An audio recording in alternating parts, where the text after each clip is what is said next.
now you got Boots Ennis in your weight class. Definitely. What do you think about him? Oh, he's very, very talented. He's unproven, but he's very talented. Yeah. The eye test tells it all. You know, he's got the it, you know. Man, great. Bud always been like that. Without a question, solid. You know what I'm saying? You think there's anything left for him, coach, or is it time for Bud to move on? Or I'm trying to figure out who he gonna fight next. 160, you can see him fight going I wouldn't do nothing crazy. He looked at excellent. Hey, he looked at excellent. Is there anybody? Most from No, I'm trying to figure out what their team gonna do next. I want to see what's He's next. talking about 160, coach. I mean, the only thing down there is maybe like a middleweight tournament, 2 fights to Undisputed, something like that. But if not that, then what for Bud? Ooh! Well, they were talking about Jaron Ennis going to 160. Possibly going. Jaron Ennis going to If he go to 160, then we got another mega fight. You think that's a mega fight? I don't know that yet, but I'm saying, and the boxing fans that know boxing would say that's another mega fight. Stay away from. And by the way, there's this brother coming up, Molly. His name is Boots Ennis. This brother's special. You don't want to go in the ring against after that beating. Molly, it was so bad. I swear to y'all, I am not exaggerating. Yeah. Terence "Bud" Crawford has stunned the boxing world once again, coming off the most significant victory of his career after defeating Canelo Alvarez and becoming the first fighter ever to claim undisputed titles in 3 separate weight divisions. Crawford appeared in a live interview and delivered the statement fans had been hoping for. Everything you said about fighting not being there spiritually, mentally, you think that might have affected Canelo, or that was just a skill difference was too wide? I do think he was a little mentally tired. He's been at that level for a long time. For 11 fights in 4 years. That's a lot. Timing was perfect for Crawford. Yeah. He said it himself at the press conference. He said timing was everything. Perfect timing. Everything. That's right. His whole career was on timing. He was mentally tired, but you got to give Crawford his credit, man. To keep your mind that mentally fresh and sharp and go out there and perform like that, that's a win itself. Not even just beating your opponent. For your mind to be that fresh, come fight that with this reason. How are you feeling to be Chris Eubank's trainer, first of all? It feels good, man. You know what I'm saying? I've been his trainer before, so. Yeah, it's good. It's a no-brainer. Of course. Congratulations on the win. What's your first reactions to Crawford's victory? One of the greats of this era, right? Oh, definitely that. You know that. What do you want to see him do now? What I want to do now? What do you want to see Crawford do next? Do what he has this point now in his career where he can do whatever he wanted to do. Who would you like to see him fight? Any names? Is there any names in particular you'd like to see? It doesn't matter. What about Canelo? Would you like to see him retire? I don't. Canelo's not my responsibility. Okay. He made it clear that he wants Jaron "Boots" Ennis next. Yes, that same fighter many consider one of the most avoided and one of the most dangerous rising champions in boxing. Now the man already being called one of the greatest is targeting Ennis for his next challenge. This matchup could signal a generational shift. It could represent 2 eras colliding. Or it could be the stage where Crawford confirms that no one can touch him. Crawford did more than defeat Canelo Alvarez. He changed the direction of the sport. Leading into that fight, critics questioned everything. They wondered if a boxer who built his reputation at 135, 140, and 147 could truly compete with a natural super middleweight like Canelo at 168. Should Bud go to 160? I think Bud should do what he want to do. Are you going to the Crawford parade on Saturday? I believe I am going. Yes, I believe that I am going. I have to look at my schedule and stuff. Crawford did not simply endure the challenge. He took control from start to finish. Across 12 rounds, he stayed sharper, made smarter adjustments, and consistently outperformed Canelo to secure a decisive victory on the scorecards. Canelo couldn't really keep up with him. He was too fast. His feet, footwork was too good. Do you think the scores was right on, or do you think maybe it was a little more towards Bud? What was the scorecards? 115, 113, 116, 112. Yeah, that's about right. Yeah? I feel like Bud damn near basically won every round, so. Yeah. But yeah, that's about right. You can say that. Now, with this accomplishment, Keyshawn, is he on the Mount Rushmore of Hell boxers? Yeah. Yes. Yeah. 3-time undisputed. He just beat Canelo. Yeah. The face of boxing. So now you can say Bud is the face of boxing. Greatest of all time, or greatest of all time? Yeah. I don't feel like it can never be one great, but he definitely one of the greatest of all time for sure. That victory did more than earn him Canelo's undisputed titles. It firmly established him as the top pound-for-pound fighter in the sport. No explanations needed and no arguments left to make. Crawford stands alone at the top. I thought Terence fought a virtuoso fight. Terence never let Canelo get into a rhythm. Terence never allowed Canelo to get anything going, and I didn't think he could do it for 12 rounds. I thought that the first 3 or 4 rounds were going to be difficult for Canelo for that reason, but Terence was able to do it for 12 rounds, and in the later part of the fight, he kind of pushed the fight more than I think people expected, which is the mark of a superstar, man. After that performance, the conversation shifted. It was no longer about whether he belongs among the elite, but whether he deserves to be called the greatest ever. And with that level of recognition comes added pressure, because when you reach the top, everyone is aiming at you. Terence Crawford against Jaron Ennis, for me, is the best fight in American boxing. But it needs to be a payday for Crawford that would get him interested, because Crawford knows how good Boots is. And I'm not saying that Crawford thinks he's going to lose to Boots, but he knows that is a real fight. But for me, Boots is the new Crawford. We've just got to go out and get the fights to show how great he is. Jaron Boots Ennis has had his sights on Crawford for a long time. He remains undefeated with 34 victories, including 30 knockouts. At welterweight, he became known as the fighter many preferred to avoid, with some openly admitting they did not want that challenge. Ennis brings speed, power, and aggression every time he steps into the ring, and at just 27 years old, he is entering the peak of his career. A lot of people compare Ennis with Crawford, but Ennis always says he's got a completely different style, and the only similarity is they both switch. Do you agree with that? I 100% agree with that. Me personally, I think that Terence Crawford boxes a hell of a lot more in the moment, phenomenal fighter in the moment, and I think Ennis is a lot more of a chess player. For years, fans have debated what would unfold if Crawford, the skilled strategist, stepped in against Ennis, the ambitious rising force. Now that idea is no longer just talk. Crawford has publicly signaled his willingness to take on the challenge and make the fight a reality. What about the Terence Bud Crawford fight? I'm tired of answering questions about it. He already said millions of times that he not fighting me or looking my way, so I'm just tired of answering no questions, you know. And if a fight happened, it happened. You know, I wanted it to happen, but if not, yeah. During a live interview following the Canelo victory, Crawford did not sidestep the topic. When asked about Ennis, he made it clear he is willing to consider the matchup. The reaction across boxing was immediate. The reason is simple. Crawford does not need this fight. He could step away right now at 42-0 with his legacy secured and retire as an all-time great. Yet instead of choosing the easy path, he is discussing about with Ennis, a name many fighters avoid bringing up. That's the fight that everybody wants to see. Yeah. I want to do it. Do you respect him as like when he's like, I got a couple fights left, I'm at the end, I'm only trying to get mega fights, so... I understand it, but don't lie or kept to the net and make it seem like I had the opportunity to fight you and I didn't. I never did. You know what I'm saying? And then that one time that I did, we said they called and we said we never heard nothing else back about it. So I mean, I respect it though. I mean, get your money. You know what I'm saying? Do your thing. But don't be capping on the net, acting like this, acting like that. That's why fans love Crawford. He doesn't just take big fights. He takes the fights people say he shouldn't take. Who do you like watching now? Terence Crawford, one of my favorites to watch now. I love Terence Crawford, and I like to watch NUA too. NUA can fight. And you know who else I like to watch though? I like to watch Boots. Oh, okay. Boots, I love watching Boots. Boots got He's game. a fighter. People don't understand Boots got game. You know what I'm saying? I mean, Boots, every now and then he messes on defense a little bit, but Boots got game.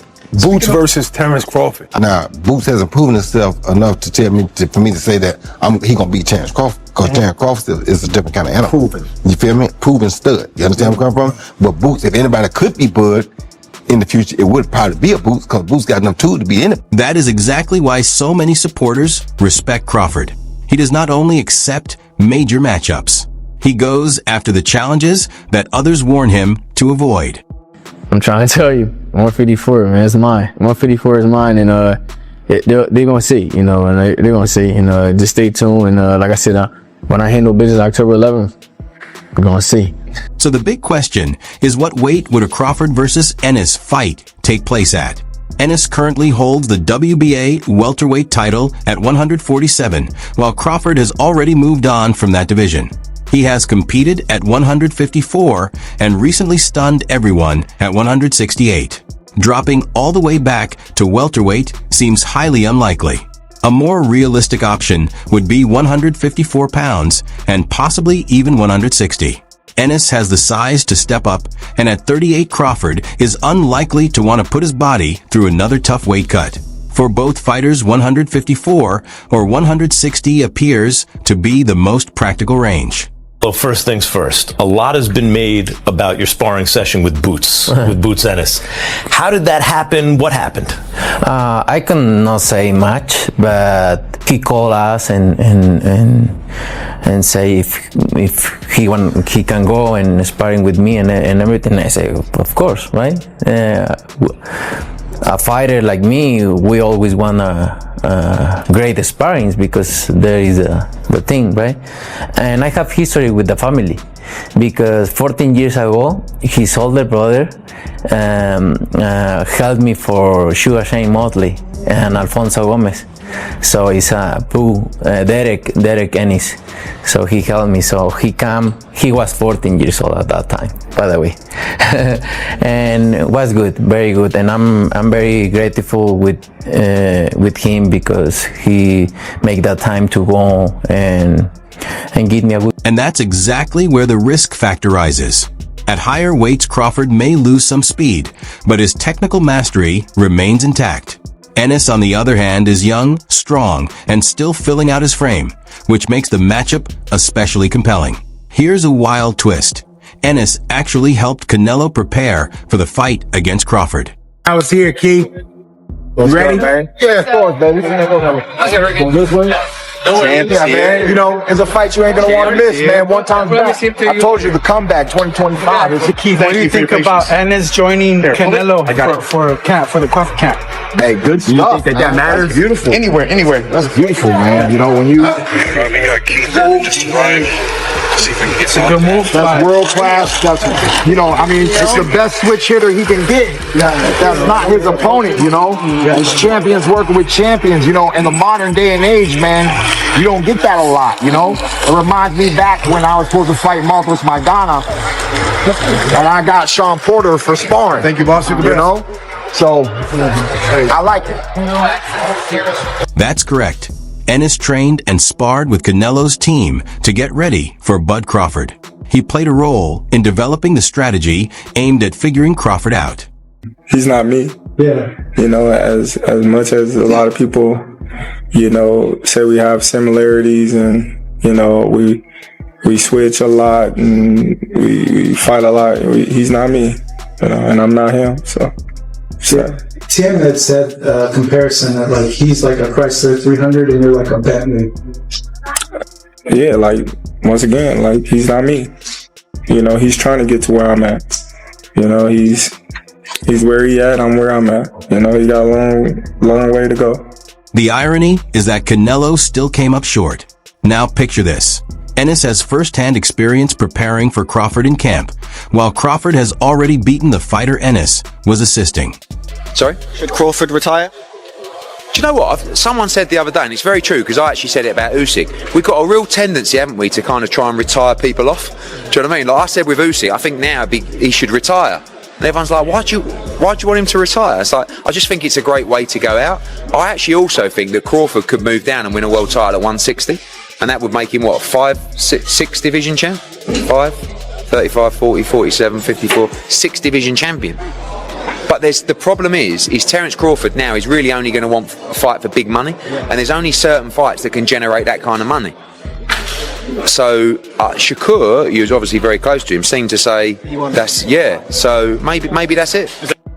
This matchup isn't just another fight, it's personal. Ennis might view it as a chance for redemption, while Crawford could see it as proving a point. You helped train the guy who tried to beat me, and I still won. Now I'll beat you too. The boxing world is electric with debate. Analysts like Max Kellerman argue Crawford should keep going, proving he can beat anyone at any weight. Meanwhile, voices like Eddie Hearn suggest he should retire undefeated and preserve his legacy. As his trainer, do you feel like he should just sell off into the sunset after this monumental well, win? You know what? They made it look so easy. You know what I'm saying?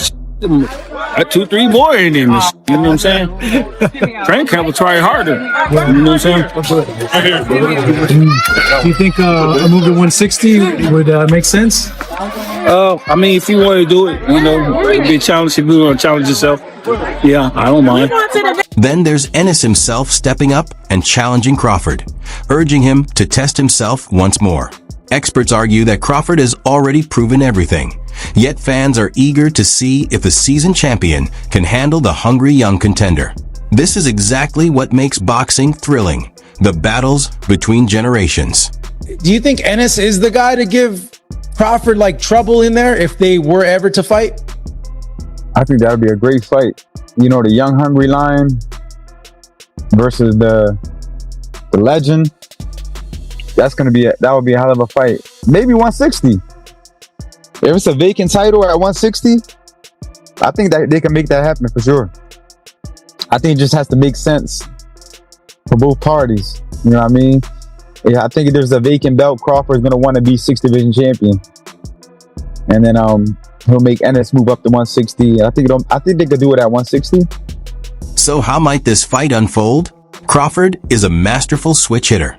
He can operate comfortably as orthodox or southpaw, studies his opponent's techniques, adapts each round, and consistently closes fights with strength and precision. Personally, I wouldn't be mad if I never see Terence fight again. The way he performed, getting ready to be 38, I think, in a few days. Man, what better way to go out? What better way to tell the game goodbye? What better way? Who you gonna fight? I was arguing with Max on the way to the venue about Boots Ennis. Nah, we don't go fight Canelo and then go back and fight Boots Ennis. I saw a report today. Somebody was talking about him going up to light heavyweight.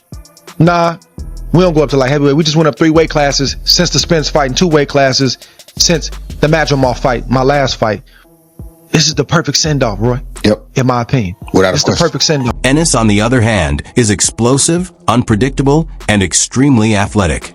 He delivers punches from unusual angles, carries real knockout power in both hands, and moves quickly enough to close distance on any opponent. Crawford's edge lies in his experience, ring IQ, and composure. Ennis brings youth, explosiveness, and relentless drive. This matchup would be pure fireworks. The key question, is Crawford too old for this challenge? At 38, most fighters are either retired or a fraction of their former selves. You want to fight Canelo? Would you ever entertain a fight with the Mexican monster David Benavidez? What you want, Canelo? What you want, Canelo? You gotta understand, like. But I gotta ask you, bro, because I can't. You know. My thing is, Benavidez is a big dude. Yeah. You know what I mean? Not to say I won't fight him. I fought his brother. You know what I mean? His brother was big when I fought him. But you know what I mean? Benavidez is a big dude. The only reason why I entertain Canelo is because he's not a big dude. Like, he might be thick, you know what I mean, but he's not a big dude. You know what I mean? Like, Benavidez is like 6 foot something, you know what I mean? Then he gonna come in 190, 200 probably, you know what I mean? Like, you never know. Like, that's a big dude. Like, you know what I mean? And he's skilled, man. You know what I mean? So it's like, you know, I might as well go to heavyweight if I fight Benavidez. Yeah. So what you're saying is, like, because I thought that at one point when Volkanovski was champion, I had retired. You know, I had retired, and I was like, dude, the only fight that I would really want to come back for is to fight a dude. I'm 5'4". This dude's fucking 5'6", and he's pound for pound. Right. So that's I understand what you're looking at. You're like, you know what? You just size him up. Yeah. You just size him up, especially when you going into a bigger weight class like that. You know what I mean, you size him up and you see, you know, your advantages and his advantages. You know, I feel I got the speed over Canelo. I got the reach over him. You know, he might got the size, the power. You know, I feel like, you know, I got the better skills boxing.